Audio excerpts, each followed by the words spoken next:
So what game did you get that you wanted to talk about? Oh, probably Hyper Light Drifter? Yes. I recently got Hyper Light Drifter, and the reason why I waited so long to get it is because I was waiting for the console version, but then the more gameplay I saw, I was like, I need this game now. It looks pretty. So I got it on Steam, and it's amazing. It's really really pretty. So good. It looks up your alley because it's like tough, right? It's a hard game, but it's so much fun. Like, I don't really know what the story is. Yeah, no one does. Like, most games that are hard seem to be like, let's make this really hard game and have a really ambiguous story that you're not going to figure out. Ha. What I can gather is that you are a ninja. You are a hyper light drifter, I guess. And you are ill with something. Because in the beginning cutscene, you cough up blood. Sick and then beats? With sick beats. You were ill. You were on that delirious, biz nasty, super hot fire sickness. But because the guy is spitting so much fire, he throws up blood, and he's like, blood, and I thought it was a girl. I don't know what it is. All right. It's not, they don't say. They don't specify gender. It's gender ambiguous. You start puking up blood, and then you see a bunch of weird creatures coming at you, and you start hallucinating, and then you wake up, and you're in this guy's house, and then you begin your journey. And the story is kind of told through pictures. Like, when you talk to NPCs, pictures show up and you kind of like piece it together. Like, oh, this guy was, they worship this church, and then these like frogs came and they killed all the guys. Now these are the only ones remaining. But that's not what makes the game cool. What makes the game cool is the gameplay and the way it looks. I wouldn't say 8-bit, but it's a pixelated indie game, and it's like the same camera. It's kind of like a weird over the top. Yeah, it's like kind of positioned slightly angled. Yeah, there's a specific name for it. Yeah, I don't remember either. But you don't jump. You dash around. Yeah. You drift the light, and that's how you like clear gaps. And you have a sword where you do combos, and you have a gun, and the gun is replenished when the ammo enemies, right? When you hit enemies. When you hit anything, you get you can break boxes. If you get replenished. Do you get a bullet back? Or like an ammo in the gun if you hit someone with the gun, or no? No, only when you hit only melee replenishes your ammo. So it's really cool. And you die. You can't, to my knowledge, you can't upgrade your health, but you can upgrade how many health packs you carry. Okay. So no matter what, you're going to be dying in like 4 hits if you're not careful. So what you do is you have all these enemies who are pretty hard and pretty quick, and they get harder as you go on, and you have to dash around and like pretty much plan out what you're doing. Yeah. So and I didn't know this until I got this new ability that I kept spamming, and then my rhythm with a dash would just completely die. I'm like, what the fuck's going on? There's a stamina bar that I didn't know about, so you have to be careful with that. So you kind of like plan around, you have to like dash in, you have to hit, you have to make sure you're not going to get hit, you have to dash out. It's very cool. And then you can unlock upgrades. And for people who haven't played the game before, this isn't a spoiler, but I guarantee you the best idea for the first upgrade you ever get is to get the chain dash, which is you can just dash very quickly in succession. Right. And you're going to want that because there's how you get upgrades is this certain like collectible, and it's very scarce, and the only way you can get it is sometimes you'll go into like it's always off the beaten path, and the boss always drops 3 of them, and sometimes an enemy will drop them, but it's also it's like a rare drop.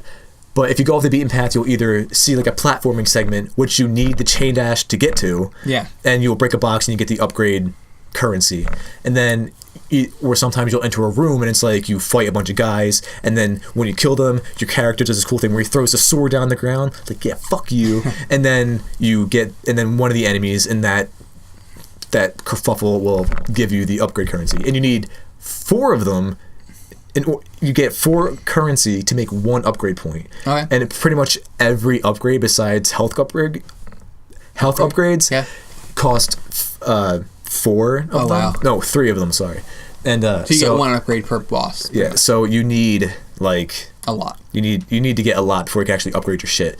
And the upgrades you get are like super cool. It's just such an awesome, satisfying game. It reminds me of, and it's so much fun. And another thing that's cool is when you die, the music doesn't stop. So like you'll die, be like, oh fuck. But since there's no stop in the music, it just flows into, all right, time to try again. There's no like really, you don't really get pissed when you die because it's just jump back at it. Yeah, it's like immediate. It's like I died, trying to go back. There's no like continue, whatever. No, it's just very, it's just so good. It reminds me of Transistor a little bit. Have you ever played Transistor?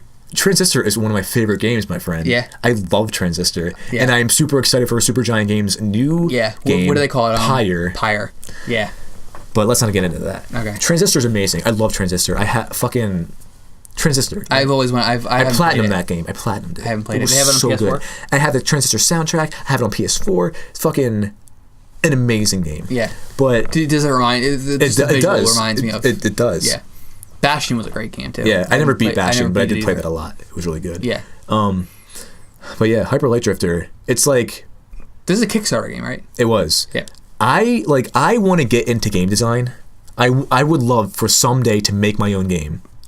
Yeah. Which might be not as far out of reach as one would think because I'm talking to our mutual friend Kyle about that.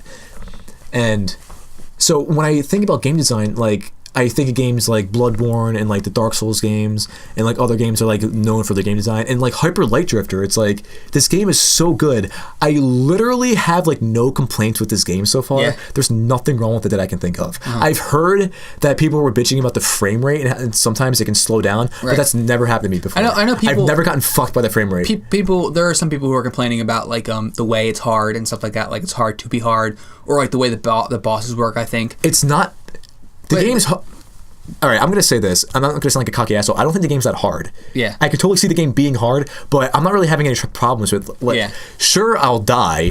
I've died to the bosses. I've died to the first boss like 4 times, but once you figure it out, it's just like you get it. It just clicks. And like the last boss that I beat it's the third boss. I think there's 4. So you don't have to go in any order, right? You like branch it out like in 4 different directions? I think some places are closed off. Okay. Because I tried to go, it's 4 directions. I tried to go down after the first boss and I wasn't able to, so I had to go to like the left or something. Okay. But like the third boss is like this guy that like, he just like slashes a sword really quick and he like jumps around and slashes a sword and it's like a rhythm.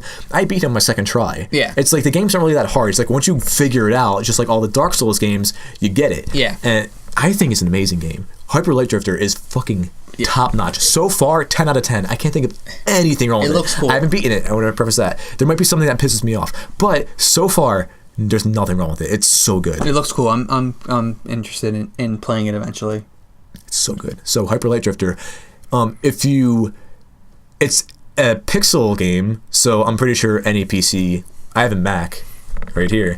I'm pretty sure any PC can run it. So if you can't wait for consoles, I'd recommend getting it. It's $20, $17, well spent. And you just plug your PS4 controller in and you can play it immediately. There's cool. There's no syncing. It's like it's just so cool. It's so good. And I'm gonna buy it again on consoles. Yeah, I'm probably gonna wait until it comes out. It's so good. Get it. But,